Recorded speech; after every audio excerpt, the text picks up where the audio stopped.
Hablemos de nuestra liga profesional de fútbol, entre comillas, de mi país, El Salvador, compuesta de directivos que llegan a sus cargos a través de diferentes caminos, como todos sabemos.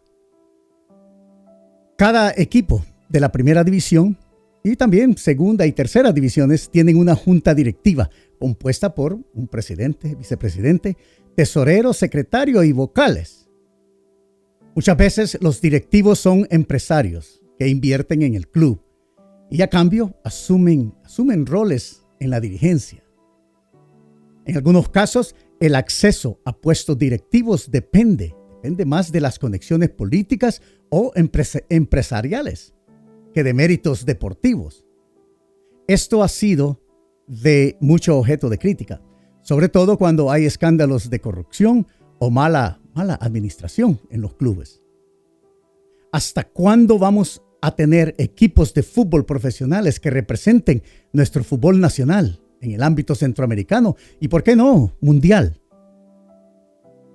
Equipos del pasado tiempo que han logrado títulos internacionales como Club Deportivo FAS, Águila, Alianza, Luis Ángel Firpo y otros. De esta forma ya no seguimos viviendo del pasado del fútbol. Ahora, ¿cómo podríamos hacer que nuestra liga de fútbol sea verdaderamente una liga profesional? Creería que tomando ejemplos mayores de ligas profesionales que han progresado a pasos agigantados en nuestra área de CONCACAF, sería un buen comienzo. Dos de ellas han sido Canadá y Panamá. ¿Cómo lo están logrando? Bueno, veamos. Canadá crearon The Canadian Premier League desde cero en el 1919.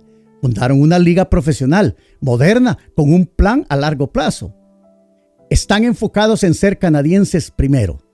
Desarrollo local, talento local, identidad nacional. Inversión privada con visión de país.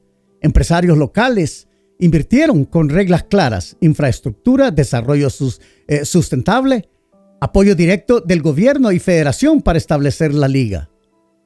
Obligación de usar talento local. Cada club debe tener un porcentaje mínimo de jugadores canadienses. También tienen tope salarial para evitar deudas y fomentar la duración de la liga.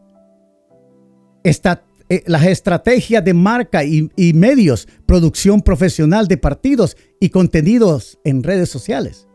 Transmisiones en plataformas digitales propias, cuyo nombre es One Soccer Televisión.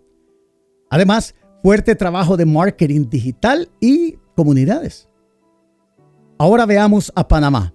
Reestructuración total en el 2020. Se creó una nueva liga bajo un modelo unificado, gestionado por la Federación de Fútbol. Con el apoyo de la empresa privada crearon la Liga PROM.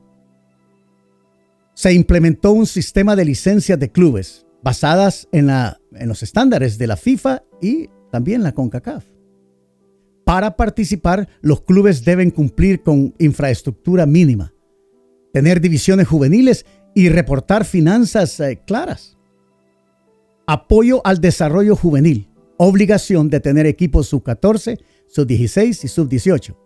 Los equipos tienen que alinear a un número mínimo de jugadores sub-20 en el torneo profesional. Los derechos de televisión y patrocinio centralizados. Se vendieron los derechos de transmisión en conjunto, aumentando los ingresos para todos los equipos. Esto facilitó atraer más patrocinadores más grandes. Además, educación de directivos y técnicos, concursos de CONCACAF y FIFA obligatorios para los que quieran ocupar puestos técnicos o administrativos en los clubes. Mi país, El Salvador, necesita más que solo mejorar las canchas. Tiene que considerar todo el ecosistema del fútbol nacional.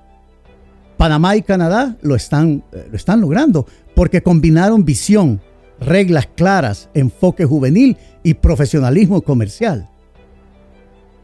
Soy Carlos Girón Páez de Fútbol Talk Radio, opinando acerca de nuestro fútbol profesional.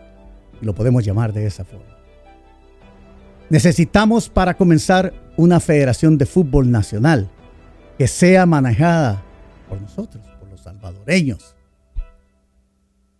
Muchísimas gracias. Ahí estamos.